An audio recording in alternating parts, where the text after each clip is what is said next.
El sistema penitenciario no se creó para castigar, sino para readaptar socialmente. Pero lo que tenemos es sobrepoblación, corrupción. ¿Cómo solucionar la crisis del sistema penitenciario en México? Y para hablar del sistema penitenciario mexicano nos acompañan la maestra Eloísa Cruz Prado. Ella es miembro fundadora de la Barra Mexicana de Mujeres Abogadas y Emprendedoras Asociación Civil. También es maestra en juicios orales. Y el licenciado Josué Díaz, exagente del Ministerio Público Federal y exagente del Ministerio Público del Fuero Común. Hoy aquí, en Juzgue Usted. ¿Vivimos en México una crisis penitenciaria? ¿Está en crisis el sistema penitenciario en México? La gente actualmente no está conforme con el sistema penitenciario. Además de ello, también tenemos las fugas, los motines, todo a consecuencia de que nuestra nueva Ley Nacional de Ejecución de Sanciones Penales ha traído como consecuencia que tratar de regularizar todo lo que se encuentra al interior de los penales. Es decir, tratar de evitar ya con ello la corrupción. Con esto se generará un nuevo sistema donde se tendrá una encuesta nacional de todos y cada uno de los reclusos que están en todos nuestros centros penitenciarios. Actualmente contamos con 238,622 internos, de los cuales el 80% es del fuero común y el 19% del fuero federal. ¿Qué pasa? La capacidad de nuestras cárceles están sobrepobladas. ¿Qué es lo que pasa actualmente? Alguien que quiere vivir en una celda donde están generadas para 5 o 10 personas, viven 60 personas. 60 personas. 60 personas las cuales tienen que pagar por poder vivir, por poder vivir ahí y aparte dormir dentro de un colchón. Entonces, sí es una crisis, definitivamente. Totalmente. Escuché atentamente que preguntabas, Paco, sobre si había una crisis carcelaria en México. Sí la hay. Sí la hay y en mi consideración se debe a 4 factores. ¿Cuáles son? El primer factor es el hacinamiento o la superpoblación que existe en los centros penitenciarios. El segundo, la corrupción. El tercero, la ceguera de la autoridad y, en mi concepto, el más grave, la inactividad de la sociedad. Esos son los puntos. ¿Me podría explicar esos 2 últimos puntos? La ceguera de la autoridad. La ceguera de la autoridad. La corrupción comienza por un eslabón. Ese eslabón son los custodios. El custodio es una figura muy interesante en toda esta cadena. Claro, además de ello, el custodio, pues el salario que tiene un custodio es mínimo al estar dentro de un penal, de alguna u otra manera, al saber que tiene ese salario mínimo y tiene la posibilidad de que todos los internos cooperen para tener una mejor calidad de vida. Por supuesto que es una parte de las bases importantes que tú, Suárez, nos estás nombrando. Considero que no solamente es un bajo salario. Tenemos un problema. Un grupo de custodios tiene que controlar a una superpoblación. Un grupo de custodios no tiene la ética suficiente para conducirse con legalidad dentro de su conducta en el sistema penitenciario. ¿Hay pruebas para admitirlos? Sí hay pruebas. Hay Esos controles pruebas de confianza, hay pruebas, pero desgraciadamente estamos viendo que el custodio con su bajo salario llega a tener conductas criminológicas donde por un deseo de superación propia, económicamente hablando, o incluso un deseo de superación de su propia familia, acepta dádivas. Y es ahí donde empieza ese eslabón a funcionar. ¿Y la autoridad no lo ve? Se mantiene ciega. Hay una ceguera de parte de la autoridad, quizá hasta una complicidad de parte de la autoridad. Bueno, a estas alturas hablar de readaptación social es una totalmente quimera, ¿no? difícil.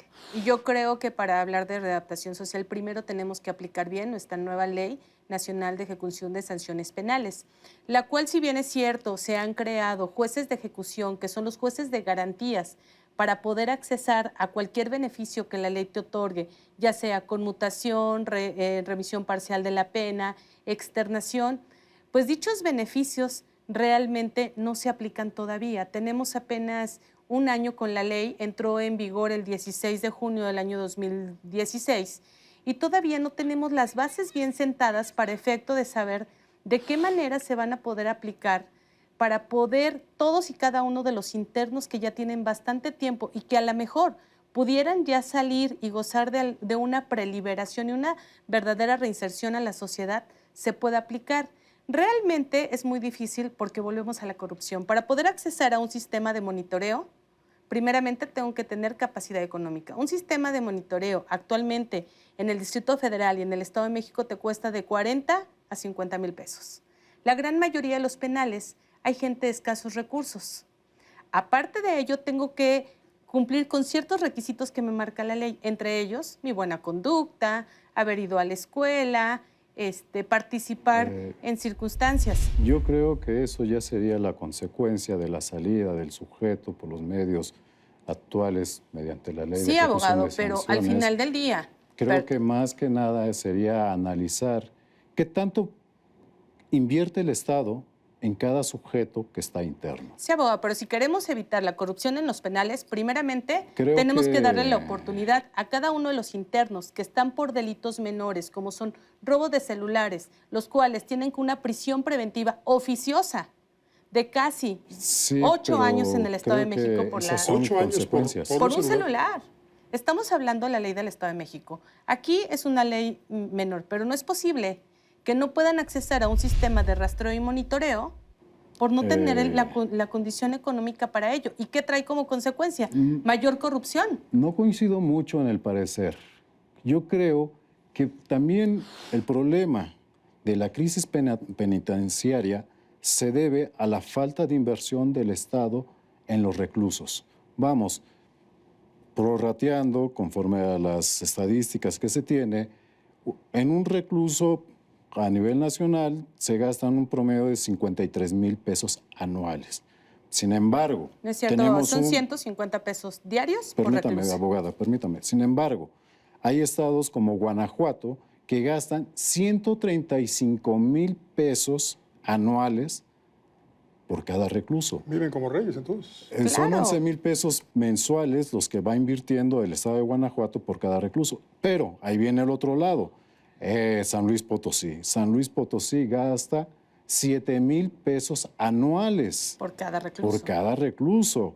Entonces son como 500, 600 pesos, lo que mencionaba aquí desertadamente la abogada. ¿Y este problema se resolverían con la privatización de centros de readaptación social como ya ha venido ocurriendo? Yo creo que sí puede ser una buena salida a la privatización, aunque si comparamos con Brasil, que realmente ha sido parte de lo que hemos copiado aquí en México para la cuestión de la reinserción social, en Brasil les funcionó durante mucho tiempo la privatización de los centros.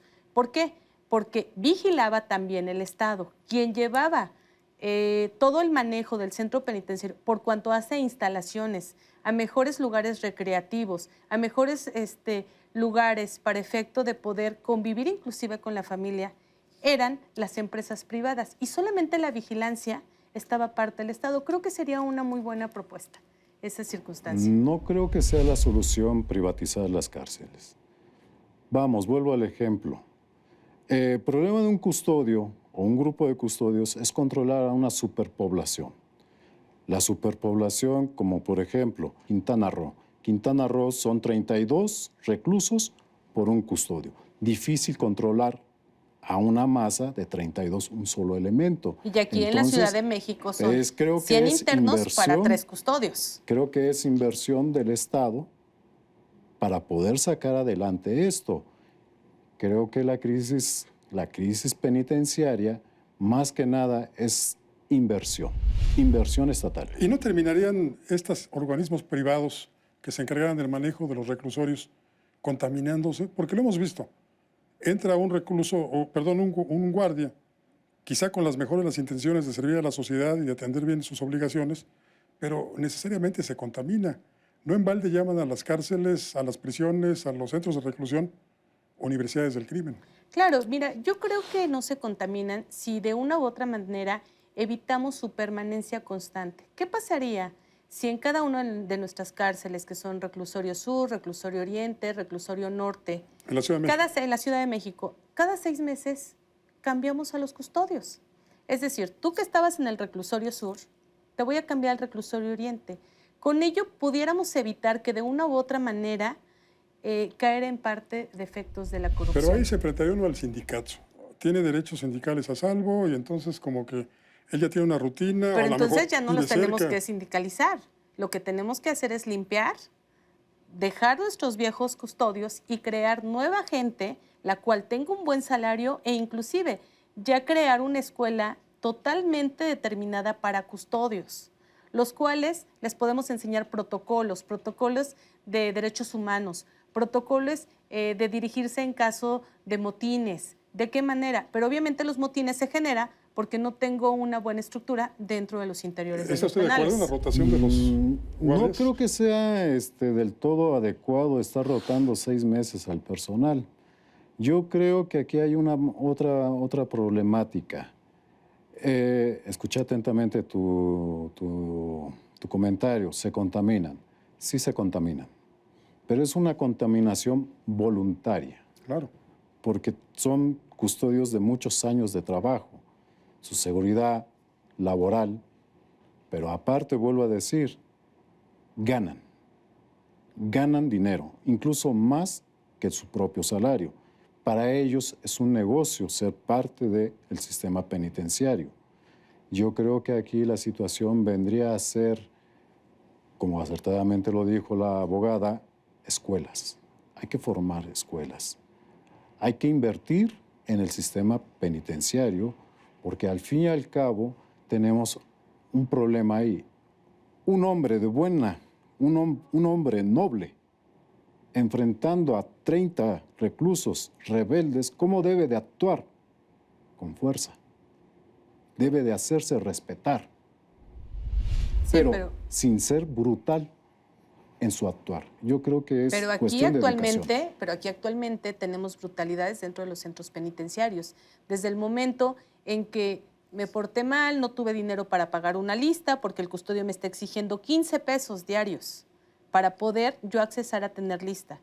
Y si no tuve el dinero, me voy ante el consejo para efecto de que me impongan una sanción. Creo que Y si no quiero esa sanción, tengo que pagar al propio consejo.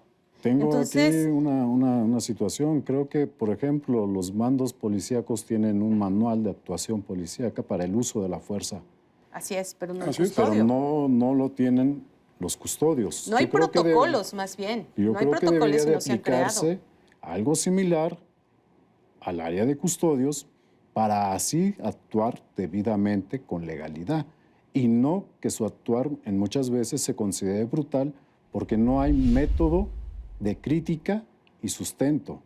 Lo vemos a nuestros ojos. Claro. Pues el tema da para muchísimo más. No, muchísimo. Yo espero que en la próxima ocasión nos acompañe para seguir hablando de este y otros temas. Claro que sí. Muchas gracias, Paco. Gracias a usted, maestra. Que estés muy bien. Hasta Licenciado, luego. muchas gracias. Muy amable. Gracias por Gracias a usted. Hasta luego. invitarnos.